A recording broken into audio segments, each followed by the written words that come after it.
Now we're starting Winesburg, Ohio, which is a collection of short stories, but they're all set in this one town, Winesburg, Ohio. It's a small town, so everyone knows one another and they have histories together, and so all of the stories connect in that way because they all live in the same community. Right now I'm looking at a piece of the book that we're not reading because it gives some insight into the stories that we are going to read. This is the introduction to the book that Sherwood Anderson wrote, and it tells a story of a writer, an old writer, who has a dream where he sees a series of people, and when he wakes up, he writes down all of the stories of the people, and he calls it the Book of the Grotesque. Implicitly, the writer man, it would be a stand-in for Sherwood Anderson, and the grotesques, the people that he sees in his dreams, would be the people in the stories that we're reading. So this gives some insight into what Sherwood Anderson was thinking or doing when he wrote the story. Although, again, this is set as fiction with a fictional writer writing about imaginary people that the fictional writer has dreamed up. So there's some distance between this introduction and perhaps reality. The stories are to be read for themselves. But here's his description of what the writer in this story was doing when he described these people. The one thing that the writer says that he wanted to communicate is that in the beginning, when the world was young, there were a great many thoughts, but no such thing as a truth. Man, that would be humans, made the truths himself, and each truth was a composite of a great many vague thoughts. All about in the world were the truths, and they were all beautiful. The old man had listed, that's the writer, had listed hundreds of the truths in his book. I will not try to tell you of all of them. There was the truth of virginity, the truth of passion, the truth of wealth and of poverty, of thrift and of profligacy, of carelessness and abandon. Hundreds and hundreds were the truths, and they were all beautiful. And then the people came along. Each, as he appeared, snatched up one of the truths, and some, who were quite strong, snatched up a dozen of them. It was the truths that made the people grotesques. The old man had quite an elaborate theory concerning the matter. It was his notion that the moment one of the people took one of the truths to himself, called it his truth, and tried to live his life by it, he became a grotesque, and the truth he embraced became a falsehood. First, notice the way it's written.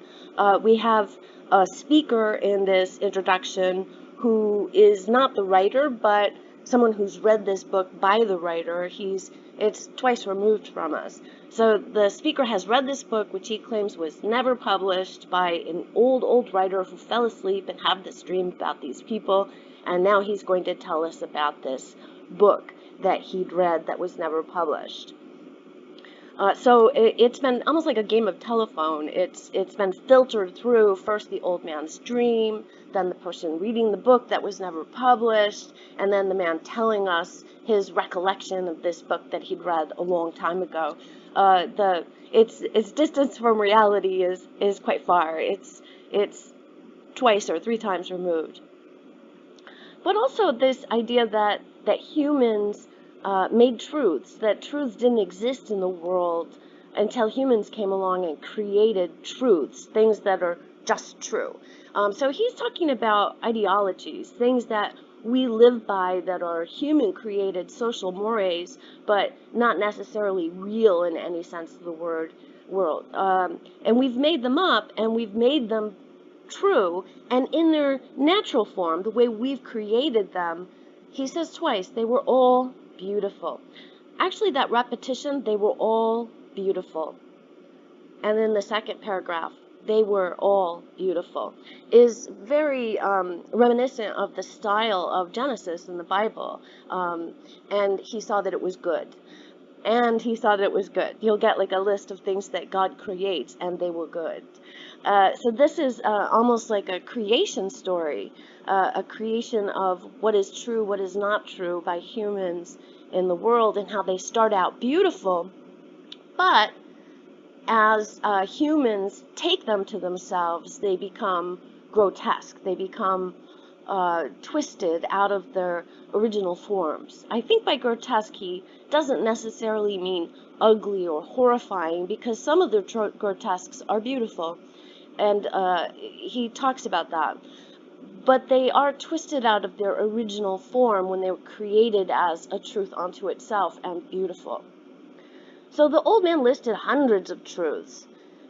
The truth of virginity and the truth of passion. So the truth that we have to keep ourselves pure, for example, until marriage, he is saying is a human created belief, not really true except insofar as we've made it true and beautiful in its origin, but when we use it in ways that are not as intended, they can become twisted out of their original form and ugly, sometimes beautiful, but more likely twisted out of shape in a way that's unattractive or unpleasant.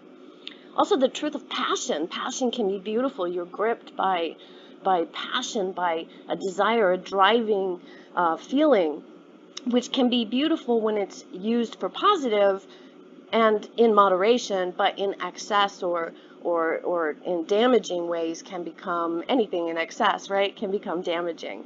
The truth of wealth, right? That idea that you get enough money to survive is a good thought, but getting millions upon billions of dollars that you'll never be able to use and that other people can't use either becomes twisted out of shape. Same thing with poverty. We have truths about poverty, that it makes us more honest and more empathetic, that living a life of poverty, see the real things that matter, which could be beautiful, but when it's taken to excess, oh, the poor are actually quite happy. Who needs wealth? Which is why I'll keep all the wealth for myself, is twisted out of shape and ugly. Same thing with thrift. If you've ever known an excessively thrifty person, thrift is good, right? To save money, to use things and not just throw them away is a good thing. But in excess, it can lead to some very unpleasant things for the people living with you. Same thing for profligacy, which is spending everything you've got. Carelessness can be good because you're just letting go of fears and stresses and living in the moment. That's the positive version. But it can also just be carelessness, like, oh, was I supposed to meet you 3 hours ago? Or, just someone you can't rely on. And abandon also. Abandon is similar to passion, where you just throw everything to the wind and say, yes, let's go to the movies. It could be a good thing unless you're doing it all the time in excess. So there were hundreds and hundreds of these truths that are created by humans, and in their original form, they were all beautiful. And then, says the writer, the narrator actually, who is not the old writer, the people came along. Each as he, that's the humans, he's using the universal masculine, which was used in old writing, the he stands for all of humankind, appeared snatched up one of the truths. Notice the snatched up. He didn't just grab it or take it. He snatched it up like he's grabbing it and he's clutching it to himself. This is my truth. And some who were quite strong, the stronger ones, snatched up a dozen of them. They've got a whole armfuls of truths. And it was the truths that made the people grotesques, twisted out of shape. The old man, that's the writer, had quite an elaborate theory concerning the matter. It was his notion that the moment one of the people took one of the truths to himself, called it his truth, this belongs to me, and tried to live his life by it, to make his whole life focused on that truth, he became a grotesque, twisted out of his original shape, his beautiful shape, and the truth he embraced became a falsehood. So it's when you take these truths and see them as all-encompassing and with no exceptions that the truths become false. So he's telling us that the collection of stories is about people and the things that they grab onto and live by in an unhealthy way. But also it's about truth and how truth can be false when you don't consider the complexity that lies behind truths, how some things that might appear to be one way when taken in excess or another. That truths become false when they are misused. And so when we read the stories, it might be useful to think about how he's both exploring human nature and human character, exploring the nature of how humans grab onto things and become wrong or twisted out of shape when they won't let go of them under any circumstances, and also how society sort of creates truths and uses them against people and against themselves in unhealthy ways. So it's an exploration of human nature, human character, and social mores. And now we'll go on to look at the stories in our next video.